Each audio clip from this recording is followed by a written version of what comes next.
उत्पत्ति की पुस्तक उसका 40वां अध्याय, जेनेसिस चैप्टर 40। हम 40वें अध्याय पर पहुंच गए हैं और मुझे पूरी उम्मीद है, यकीन है कि आप अपना होमवर्क जरूर करते होंगे। अगर आप हमारी इस पुराने नियम की सीरीज को फॉलो कर रहे हैं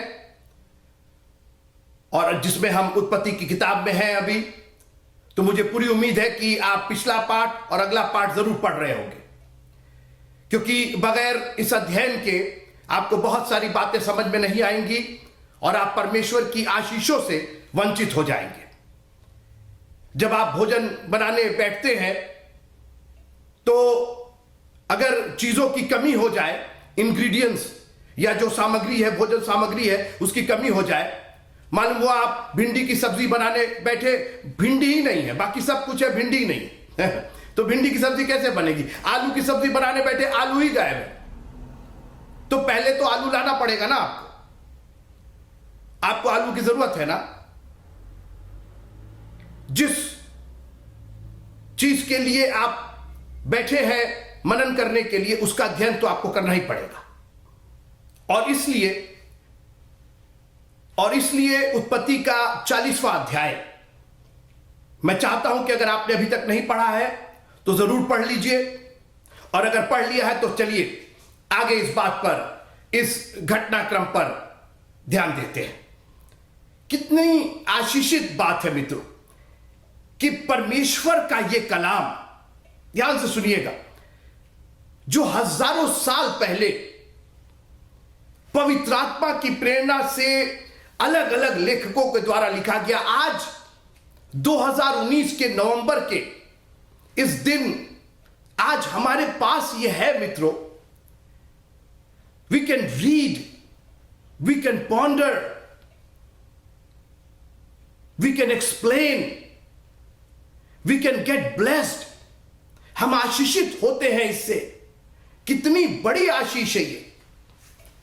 वो वचन जो अनादिकाल से अनंत काल तक, the word that is God himself is in our hands, आज हमारे हाथों में है, हम पढ़ सकते हैं। आप इसकी अवहेलना कैसे कर सकते हैं? आप संडे मॉर्निंग दुनिया के कार्यक्रम में कैसे शामिल हो सकते हैं परमेश्वर के कलाम को छोड़ करके? मैं नहीं समझता मित्रों। आप इस दुनिया के कार्यक्रम में शामिल होकर के बहुत कुछ प्राप्त कर सकते हैं, लेकिन वो इस दुनिया में ही रह जाएगा, इस बात की गारंटी है। लेकिन जिस दिन आपने कलाम को ग्रहण कर लिया, मरती हुई परिस्थिति में भी ग्रहण कर लिया, उस चोर ने मरणासन की स्थिति में उस कलाम को ग्रहण किया, मुझे याद करना, मैं तेरी बादशाहत में शामिल होना चाहता हूं, तू राजाओं का राजा, बादशाहों का बादशाह है, बादशाहत तेरी है। उसने कबूल किया और हमेशा की जिंदगी पा गया मित्रों, फिरदौस चला गया वो। आज आप दुनिया के कार्यक्रम से बहुत जगह जा सकते हैं, मगर फिरदौस, स्वर्गलोक, तो सिर्फ खुदा का कलाम ले जाएगा। इसलिए खुदा के कलाम की अवहेलना मत कीजिएगा। इसको कहानी, किस्से और एक जिंदगी का एक छोटा सा पहलू मत मानिएगा। यह जिंदगी का सबसे मुख्य पहलू होना चाहिए। रहिए आप इसके बगैर, आपकी जिंदगियां सिर्फ हलाकत की ओर जाएंगी, नाश होने की ओर जाएंगी। और इसलिए मैं आपसे निवेदन करना चाहता हूं, मैं आपसे प्यार करता हूं, मैं चाहता हूं कि आपको जिंदगी मिले और बहुतायत की जिंदगी मिले। और इसलिए उत्पत्ति की किताब उसका 40वां अध्याय, जेनेसिस चैप्टर 40, एक पूरी कहानी है, घटनाक्रम है, और मैं इसी घटनाक्रम पर बात करके आपसे विदा लूंगा। आज 3 जन की कहानी है ये, यूसुफ, पिलाने हारा और खिलाने हारा। फिर से मैं बोलता हूं, 3 जन की, 3 इंसानों की, 3 आदमियों की कहानी है। अपने अपने प्रोफेशन से जुड़े थे, अपने अपने तरीके से, अपने अपनी दिनचर्या से, अपने अपने बैकग्राउंड से। यूसुफ एक गुलाम की हैसियत से, पिलाने हारा एक अपराधी की हैसियत से, और खिलाने हारा भी एक अपराधी की हैसियत से। तीनों कहां मिलते हैं? एक बंदीगृह में मिलते हैं। उसी बंदीगृह में जहां पर यूसुफ को पोतीफर की पत्नी के विरोध में उसको डाल दिया जाता है, मगर उस जगह पर भी परमेश्वर उसके संग था और वहां वो अधिकारी हो जाता है। लेकिन स्थिति उसकी गुलामों जैसी ही थी। वो सर्व करने वाला था, वो सेवा करने वाला था, और जब वहां के राजा के खिलाफ पिलाने हारे और खिलाने हारे ने जो ड्रिंक्स देता था राजा को, और जो शेफ था, जो कुक था, उन दोनों ने कुछ षड्यंत्र किया, कुछ खिलाफत की। क्या किया बात इसकी नहीं है। बात यह थी कि दोनों राजा की दृष्टि में गुनहगार पाए गए और दोनों को जेल खाने में डाल दिया गया। किस जेल खाने में? जहां पर यूसुफ मौजूद था। यह 3 इंसानों की फितरत की कहानी है, और अपने आप को इन तीनों इंसानों में से कहीं ना कहीं जोड़ करके देखिएगा। मैं किस्सा कहानी नहीं बता रहा हूं। मैं चाहता हूं कि आज की परिस्थिति में अपने आप को, यह हजारों साल पहले लिखी गई, मगर यह आत्मा के द्वारा, यह हमारे और आपके लिए परमेश्वर के सामने हजारों साल का कोई मतलब नहीं, वो तो एक दिन के बराबर है। तो यह तो एक दिन की घटना होगी परमेश्वर के सामने, और इसलिए इस घटना को कहीं ना कहीं अपनी जिंदगी से जोड़ करके देखिएगा। आप try to find yourself among these 3 people.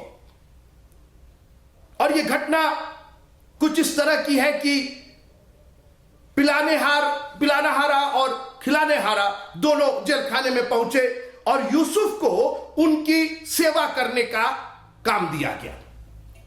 उसके पास अधिकार था, लेकिन जेल खाने वाला ही अधिकार था, और अधिकार यही था कि कैदियों की सेवा करे, क्योंकि वो एक गुलाम की हैसियत से था। कई बार मित्रों, हम और आप, परमेश्वर हमारे साथ है, हम परमेश्वर के वचन का प्रचार कर रहे हैं, लेकिन सेवा कर रहे हैं। कई बार जेल खाने जैसी स्थिति, बंधे हुए, हाथ बंधे हुए, पैर बंधे हुए, बहुत हम नहीं कुछ कर पा रहे। अधिकार है, मगर एक दायरे में अधिकार है। लोग हम पर क्या क्या उंगलियां उठाते हैं, क्या क्या बोलते हैं। पादरी लोग सबसे पहले, प्रचारक लोग सबसे पहले दोषी करार किए जाते हैं। चर्च के लोग कुछ भी करें चलेगा, पादरी साहब को नहीं करना, बिशप साहब नहीं कर सकते हैं। पहले उंगली उठाई जाती है, एक दायरे में, एक सीमा में हमको रख करके और सेवा करवाई जाती है।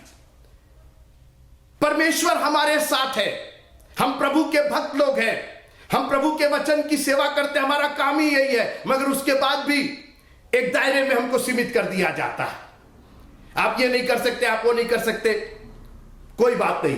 परमेश्वर की जो भी योजना है वो हम करेंगे। और यूसुफ को मैं पढ़ना चाहता हूं, 40वां अध्याय और उसकी 4थी आयत। तब जल्लादों के प्रधान ने उनको यूसुफ के हाथ में सौंपा और वह उनकी सेवा टहल करने लगा। आपने देखा, हाथ में यूसुफ के ही थे, अधिकार यूसुफ के ही हाथ में था, मगर यूसुफ उनकी सेवा टहल कर रहा था कि कहीं उनको नुकसान ना होने पाए, वो जीवित रहे। और क्या करेंगे, जेल खाने में जिंदा ही रखना था उनको। और आज कई बार परमेश्वर हम लोग के साथ है। मैं प्रचारकों को उत्साहित करना चाहता हूं, प्रभु आपके साथ है, सेवा का काम आपको दिया गया है। एक दायरे में है, आप बाहर नहीं निकल सकते, जेल खाने के बाहर नहीं, उसी दायरे में, वहां पर भी सेवा का काम दिया गया। सो वे कुछ दिन तक बंदी गृह में रहे। ये आए थे अपराधी होकर के, लेकिन यूसुफ के अपराधी नहीं थे, ये राजा के अपराधी थे। और इसलिए कई बार हम आपके ऊपर कोई उंगली नहीं उठा सकते। अगर आप अपराधी हैं तो राजाओं के राजा, प्रभुओं के प्रभु, वो आपको दंड देगा। हम सिर्फ आपकी सेवा कर रहे हैं, वचन की सेवा कर रहे हैं, आपको जिंदा रख रहे हैं, हमारे हाथ में आप सौंपे गए हैं। ये 3 व्यक्तियों के चरित्र की घटना है, पिलाने हारा, खिलाने हारा और यूसुफ। और एक दिन ऐसा हुआ कि इन दोनों के मुंह उदास थे, चूंकि सेवा टहल कर रहा था। आप देखिए सेंसिटिविटी, देखिए कितना ये इसका हृदय कितना भावुक था। यूसुफ की मैं बात कर रहा हूं, सेवा कर रहा था, पूर्ण मन से सेवा कर रहा था। अरे क्या फर्क पड़ता है, मरे जिए ये लोग, अरे ये भी जेल खाने में, हम भी जेल खाने में, किसी तरीके नहीं। उस सेवा को भी वो बड़ी बखूबी, और मैं परमेश्वर के प्रचारकों को एक बार फिर से उत्साहित करना चाहता हूं, अपनी सेवा को पूरा अंजाम दीजिए। यह सेवा परमेश्वर की ओर से मिली है, परमेश्वर हमारे साथ है। We will go to full extent to serve you. कई बार हमें मन नहीं करता, वचन प्रचार करने का मन नहीं करता, दिल भन्ना जाता है, खिन्न हो जाता, मन खिन्न हो जाता है। लोग ये बोल रहे हैं, लोग ऐसा कर रहे हैं। कई बार प्रचारकों को क्या क्या सुनना पड़ता है। मैं आपसे निवेदन करना चाहता हूं, अपनी सेवा को पूरी तरीके से अंजाम दीजिए। और जब यूसुफ ने उनके मुख को देखा, उनके चेहरों को देखा, तो उनको उदास पाया। यूसुफ खामोश भी रह सकता था, होंगे, क्या फर्क पड़ता, हमें क्या मतलब। नहीं, हमें सेवा करने का मौका दिया गया है, हम जो प्रभु के लोग हैं। और मैं निवेदन करूं, न सिर्फ परमेश्वर के जो प्रचारक है वही, एक एक जन आप प्रचारक हैं, आप सबको कहीं ना कहीं सेवा का मौका दिया गया। Be sensitive. लोगों से पूछिए, भैया आपका मुंह उदास है, आपकी तबीयत ठीक नहीं दिख रही है, मैं आपके लिए दुआ कर सकता हूं, कोई दवाई ला सकते, कहीं आपके सर पर तेल लगा सकते, कहीं आपकी सेवा टहल कर सकते। आपको याद होगा, नेक सामरी नाम दिया गया था, क्योंकि वो नेक काम कर रहा था मित्रों, अपने घोड़े गधे से उतर गया मित्रों। उसको किसी ने फोर्स नहीं किया था, किसी ने जबरदस्ती नहीं कराया था, एक सेवा भाव था। और हम मसीहियों का एक सेवा भाव है। काश की चर्च में सेवा भाव हो। लोग आते हैं, हम अपनी कुर्सियों पर जमे रहते हैं, कहां खड़े होकर के बोले, भैया आप बैठिए, हम नीचे बैठ लेंगे, हम आगे बैठ लेंगे, हम किनारे खड़े हो जाएंगे। सेवा भाव तो कहीं भी की जा सकती। सेवा का कोई दायरा नहीं होता है, सेवा तो अनंत होती है मित्रों। हमारा प्रभु तो कहां कहां सेवा करता था। काश कि वो स्वभाव हमारे में भी आ जाए। मैं बंदी गृह में था, तुमने मुझे पूछा, मैं भूखा था, तुमने मुझे भोजन कराया, मैं नंगा, सोचिए सेवा। और यूसुफ का चरित्र ये कि वो सेवा कर रहा था जेल खाने में भी, और कैदियों की सेवा, वो भी कैदी थे, ये भी कैदी था, ये कैदियों की सेवा कर रहा था, अधिकार होने के बावजूद। अजीब बात है ना। अरे हम तो अधिकारी हैं, हमको तो, हमारा तो जूता पॉलिश करे आप। हम तो, आपने देखा ना आजकल बिशप लोग क्या क्या कर रहे, बाप रे बाप, बिशप नहीं हो गए, क्या हो गए। अरे आप सेवक हैं, सेवक। जिनके साथ परमेश्वर रहता, वो नम्र और दीन होकर के दूसरों की सेवा करते हैं। चेहरे पर उदासी देख करके खुद सेंसिटिव हो जाते, खुद द्रवित हो जाते हैं। और आज कल के जो बाप रे बाप, आप उन तक पहुंच नहीं सकते, उनसे मिलने के लिए लाइन लगानी पड़ती है। बड़ी बड़ी गाड़ियां, बड़े बड़े अधिकार, अच्छी बात है, मैं उसके खिलाफ नहीं हूं, लेकिन आपकी सेवा में कमी नहीं होनी चाहिए। आप बहुत बड़ी गाड़ी रखिए, बड़े बड़े महलों में रहिए, लेकिन सेवा में कमी नहीं होनी चाहिए। आपका हृदय द्रवित रहना चाहिए। जब जरूरत हो, अगर किसी के मुंह पर उदासी हो, आप पूछिए, आप आगे आकर के पूछिए, भाई कुछ प्रॉब्लम है क्या आपको, कोई कर्ज है क्या आपका, किसी दुविधा में है आप क्या। और उस सुबह यूसुफ को समझ में आ गया कि कोई दुविधा है, और उसने पता किया, उसने पूछा, ही डेयर टू आस्क। कभी घबराइए नहीं, कोताही मत कीजिए पूछने में। परमेश्वर के लोग को पूछना है, क्या हो गया। जानते हैं आप क्यों नहीं पूछते हैं? क्योंकि आपको मालूम है कि आपके पास हल नहीं है उसका, इसलिए आप बच के निकल जाते हैं, कहीं कुछ मांग ना बैठे। भैया कोई कर्जा है क्या आपके ऊपर? हाँ है, दे देंगे क्या? आप इसीलिए पूछते नहीं, आपको मालूम भी है, आपको पता भी है, आप किनारे निकल लेते हैं, क्योंकि आपके पास हल नहीं। एक बात बताओ, आपको हल करने की जरूरत भी नहीं है। ये ना तो बल से, ना शक्ति से, पर मेरी आत्मा के द्वारा। It is the Lord who is going to fulfil it through you. अपने आप को, मैं सब कुछ कर सकता हूं, I can do all things through Christ who strengthens me. प्रभु देगा तो बिल्कुल आपको देंगे, हम नहीं कर सकते, हमारे पास ताकत नहीं है, लेकिन हम उस प्रभु को मानने वाले जिसके पास ताकत है। पतरस और यूहन्ना ने कह दिया कि silver and gold have I none. सोना और रूपा तो नहीं है, लेकिन एक चीज है, प्रभु यीशु मसीह का नाम हमारे पास। आज हम मसीह बच के निकलना चाहते हैं, क्योंकि हमारे पास ना तो सोना है, ना चांदी है, और ना यीशु का नाम है। जिस दिन यीशु का नाम आपके पास हो जाएगा, आप बोल्डली पूछेंगे, ठीक है हम नहीं कर सकते, पूछ तो सकते ही हैं, और प्रभु ने चाहा तो प्रभु वो भी पूरा करेगा। हम तो चुप कराने पर लगे रहते हैं, चेले बर्तुलमै को चुप करा रहे थे ना, क्या मांग रहे हो, क्या मांग रहे हो? अरे मांग रहे, तुमसे नहीं मांग रहे, जिसके पास है उससे मांग रहे, अपने खुदावन से मांग रहे। चेले, तुम लोग चेले हो, इतना तो मालूम होना चाहिए, कहां तुमको उठा करके लेके जाना चाहिए। उसने पूछा, तुम्हारे मुंह उदास क्यों है? दोनों ने स्वप्न देखा था, पिलाने हार और खिलाने हार में। यूसुफ ने पूछा क्या हुआ? उसने कहा कि हमने एक सपना देखा है, लेकिन उनका फल बताने वाला कोई नहीं। ये तुम सोच रहे हो, ये दुनिया है मित्रों, दुनिया सोच रही है इसका फल बताने वाला, इस समस्या का कोई समाधान नहीं है। यूसुफ का विश्वास देखिए, उस जेल खाने में, उस सीमित अधिकार में, उस सेवा करने में, उस दासत्व में, उसका अधिकार, उसका विश्वास ऐसा बना हुआ। तो उसने कहा, यूसुफ ने उससे कहा, क्या सपनों का फल कहना परमेश्वर का काम नहीं? वाह क्या बात है! काश कि हम अपने सीमित साधनों में, अपनी सीमित शक्ति में, अपने सीमित संसाधनों में, सीमित सीमा में और सीमित रुपए पैसे में, सीमित जो कार्यक्रम हमारे हैं उसके अंदर भी हम परमेश्वर को ना भूलने पाए। बजाय कुड़कुड़ाने बड़बड़ाने करे, हम क्या कर सकते हैं, अब जेल खाने में हम क्या करें, बाहर होते, चर्च में होते तो गा देते, तो बजा देते। जेल खाने में परमेश्वर, मैं आपसे पूछना चाहता हूं, आप किस सीमा में बंधे हुए, कितने सीमित हैं आप? उस सीमा में भी कोई अगर नहीं है तो परमेश्वर मौजूद है। उस जेल खाने में भी यूसुफ को मालूम था कोई नहीं तो परमेश्वर तो यहां मौजूद है। कोई नहीं बता सकता, परमेश्वर बताएगा। ओ प्रभु तेरा धन्यवाद हो।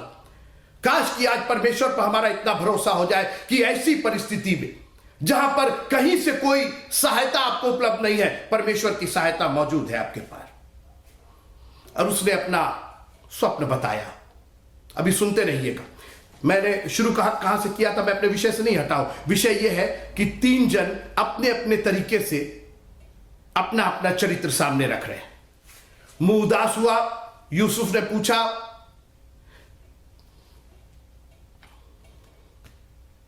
सबसे पहले ध्यान से सुनिएगा और इसको पढ़िएगा, 2-3 बार पढ़िएगा तो समझ में आएगा। सबसे पहले पिलाने हारे ने अपना स्वप्न बताया।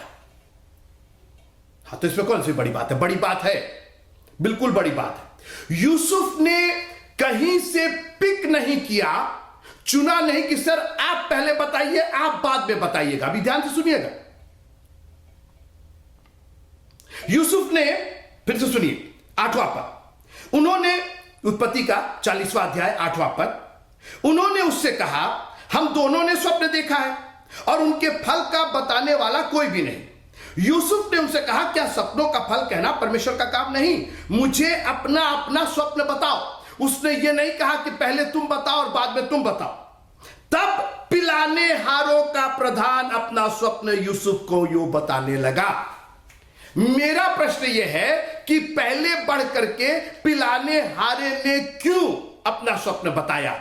उसकी वजह है, यही मनुष्य का चरित्र है। मैं चाहता हूं कि आप इस पाठ को 2-3 बार पढ़िए, तब आपको समझ में आएगा कि हम लोग का चरित्र कैसा है। पिलाने, मैंने फिर कहा, सपना दोनों ने देखा था, दोनों को पता नहीं था कि कौन उसका अर्थ बताएगा। तो यूसुफ ने कहा कि अपना अपना सपना बताओ। तो खिलाने हारे ने पहले होकर के नहीं कहा, इट वॉज द पर्सन जो पिलाने हारा था, जो ड्रिंक देता था, वो आगे बढ़ करके। अब सुनिए, सपना जो भी था वो आपने पढ़ा, मैं उस पर भी नहीं जाना चाहता हूं। मैं अभी भी अपने विषय पर हूं, मनुष्य का चरित्र। ठीक है, पिलाने हारे ने अपना सपना बताया और उसके सपने का अर्थ बड़ा अच्छा निकला। 3 दिन के बाद राजा तुमको बुलाएगा, नौकरी पर बहाल कर देगा। अब सुनिए,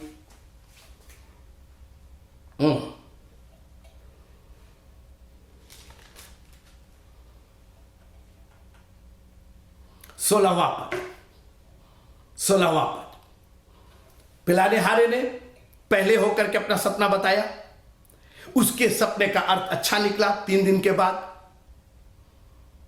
राजा तुमको यहां से निकलवाएगा, बहाल कर देगा, तुम्हारी जिंदगी बच जाएगी। अब सुनिए 16वां, यह देख कर कि उसके स्वप्न का फल अच्छा निकला, पकाने हारों के प्रधान ने यूसुफ से कहा। सुनिए, यह दूसरा चरित्र है। पहला चरित्र सीधे आकर के उसने अपनी बात कही, और उसकी वजह यह थी कि उसको मालूम था कि उसने गलती नहीं की है। उसका विवेक, उसका कॉन्शियस क्लियर था, और इसीलिए उसने आगे बढ़कर के अपना सपना बता दिया। सर, ये मेरा सपना। उसको नहीं मालूम था कि वो बचाया जाएगा, लेकिन उसको यह मालूम था कि मैं गिल्टी नहीं हूं, मैंने गलती नहीं की है। और कई बार हमने बात की आपसे कि दोषी आदमी करार हो जाता है, जरूरी नहीं है कि वो दोषी हो, दोष लग सकता है। और यहां पर पिलाने हारे ने तो कई बार, मैं आपसे निवेदन करूं, बाइबल कहती है विवेक के बारे में, अगर आपका विवेक नहीं कचोट रहा है, लिखा कि कई लोगों ने अपने विवेक को मानो जलते हुए लोहे से दाग दिया, और जब आप लोहे से दाग देते ना तो वो सुन्न हो जाता है। अपने विवेक को जिंदा रखिए, अपने कॉन्शियस को जिंदा रखिए। आपको मालूम है कि आपने गलती की है, दुनिया जाने ना जाने। दुनिया कई बार कहती है कि आपने गलती नहीं की, मगर आपको मालूम है कि आपने गलती की है। झूठ ना बोले आप। और इसीलिए ये एक चरित्र है, इसको मालूम था कि इसने गलती नहीं की, ये बंदीगृह में जरूर है, और इसीलिए इसने आगे बढ़ करके, यूसुफ ने नहीं कहा पिलाने हारे पहले अपना सपना बताओ, तुम बाद में बताओगे, नहीं। और मुझे ऐसा लगता है कि ये जब सपना पूरा हो गया तो उसके बाद खिलाने वाले ने अपना सपना बताया, और उसकी वजह यह थी कि खिलाने हारे वाले को मालूम था कि वो दोषी है। सुनिएगा फिर से, यह देखकर कि उसके स्वप्न का फल अच्छा निकला, पकाने हारों के प्रधान ने यूसुफ से कहा, मैंने भी सपना देखा। अच्छा, अभी तक वेट कर रहे थे कि देखें उसका परिणाम क्या निकलता है। गलती थी, दोषी था, लेकिन से सोचा कि तुक्का मारते हैं, हम भी बताते, हो सकता मेरा भी ठीक निकल जाए। अरे जो बोगे सो काटोगे, मनुष्य जो बोता है सो काटता है। तुमने गलती की है, तुमको। और एक बात बताए, इंसान से झूठ बोल लीजिएगा, परमेश्वर से नहीं। और बड़े खुश होकर के इन्होंने अपना सपना बताया। टोकरी में रोटी है और कौवे खा रहे, बोले कौवे खा रहे, निकाल करके तुम्हारा वध किया जाएगा, तुमको काटा जाएगा, तुमको फांसी पे चढ़ा जाए। रे रे रे जी, परमेश्वर से नहीं झूठ बोल सकते।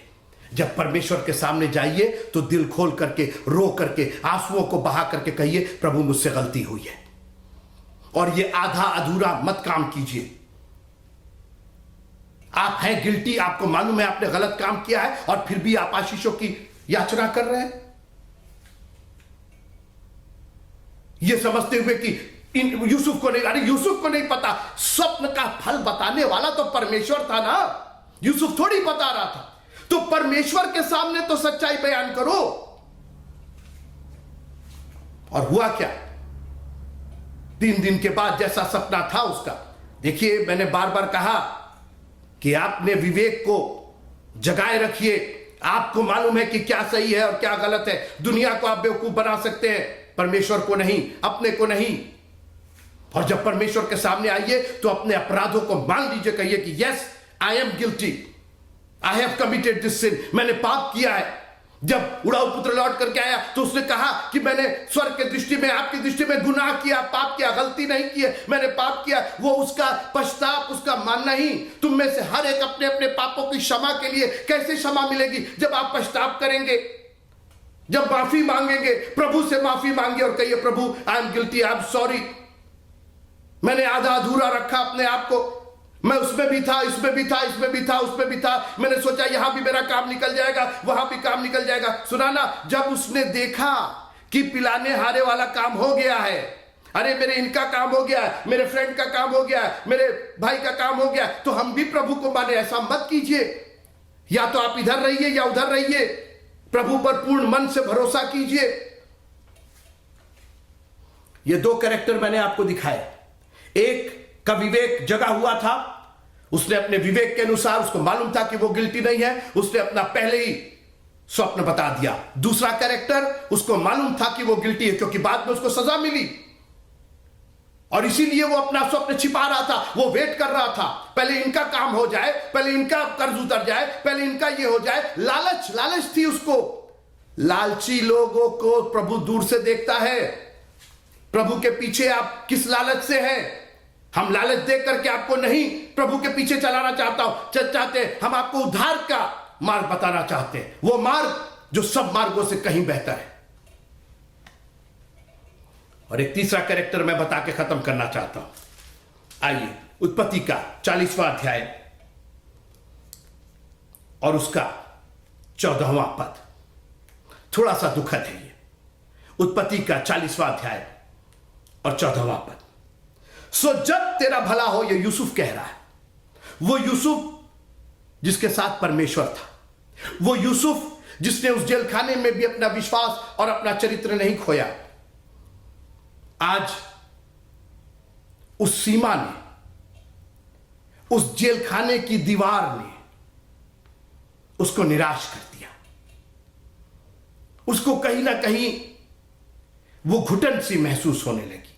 सुनिएगा, सो जब तेरा भला हो जाए तब तू मुझे स्मरण करना और मुझ पर कृपा करके फिरौन से मेरी चर्चा चलाना। एक मिनट यूसुफ, ये बात तुम किससे कह रहे हो? एक जो बंदी है, एक जो इंसान है, तुम मुझसे कह रहे हो मुझ पर कृपा करना। रे, कृपा तो तुम्हारा यहोवा परमेश्वर कर रहा है तुम पर। यहां तक संभाल करके लेकर के आया, इस जेल खाने में भी उसने तुमको अधिकारी बनाया, और अभी उसकी बड़ी योजना है। ये मूर्खता की बातें करके उसकी युक्ति को क्यों बिगाड़ना चाहते हो? उसके टाइमिंग के पहले तुम नहीं निकल पाओगे यहां से।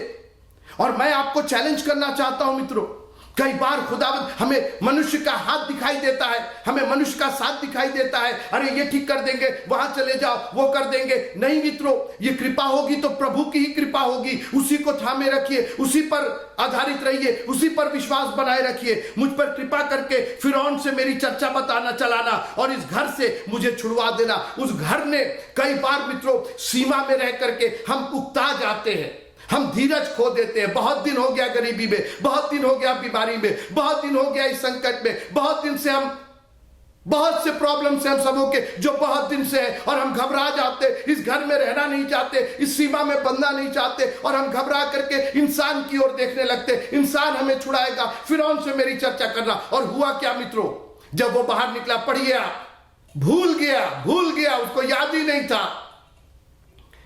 यह है इंसान की फितरत।